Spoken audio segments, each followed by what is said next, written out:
Club వాహన డ్రైవర్లు తమ సమస్యలు పరిష్కరించాలని కోరుతూ కాకినాడ కలెక్టరేట్ కార్యాలయం వద్ద ధర్నా నిర్వహించారు.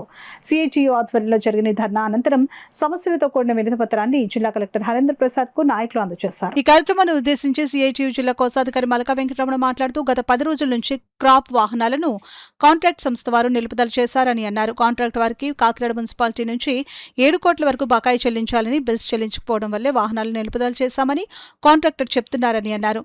కాంట్రాక్ట్ సంస్థకు బిల్స్ చెల్లించకపోవడం వల్ల 10 రోజుల నుంచి కార్మికులకు పని లేకుండా నిలుపుదల చేశారని, ఇది దారుణమని అన్నారు. క్లాబ్ వాహనాలు 10 రోజుల నుంచి నగరంలో చెత్త సేకరణ చేయకపోవడం వల్ల ఎక్కడికక్కడ చెత్త పేరుకుపోయిందని, దీనివల్ల రాబోయే రోజుల్లో వర్షాలు కురిస్తే ప్రజల ఆరోగ్యం దెబ్బతింటుందని అన్నారు. క్లాబ్ వాహన డ్రైవర్ల సమస్యల పరిష్కారంలో జిల్లా కలెక్టర్ కూడా మరింత దృష్టి సారించాలని కోరారు. ఈ కార్యక్రమంలో సిఐటియు జిల్లా వర్కింగ్ కమిటీ సభ్యులు మేడిశెట్టి వెంకటరమణ, యూనియన్ నాయకులు అరుణ్ కుమార్, సూరిబాబు కుమార్, రమణ, టి శ్రీను, సాగర్, రాజు తదితరులు పాల్గొన్నారు. మరో పక్కేమో నిన్న మున్సిపల్ హెల్త్ ఆఫీసర్ దగ్గరికి వెళ్ళడే మున్సిపల్ హెల్త్ ఆఫీసర్ గారు మేము 50 లక్షల రూపాయలు రిలీజ్ చేసాం అనేసి చెప్తూ ఉన్నా కానీ కాంట్రాక్ట్ సంస్థ వారు ఈరోజు అటెండెన్స్ ఇవ్వకుండా, బళ్ళు తిప్పకుండా నిలుపుదల చేశారు.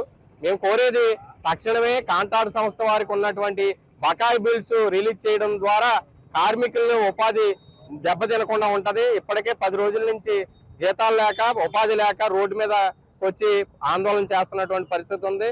తక్షణమే కాంట్రాక్ట్ సంస్థ వారితో మాట్లాడి జిల్లా అధికారులు, కలెక్టర్ వారు, మున్సిపల్ అధికారులు మాట్లాడి కాంట్రాక్ట్ సంస్థ వారు వాహనాలు తిప్పే విధంగా చర్యలు తీసుకోవాలని కోరుతున్నాం.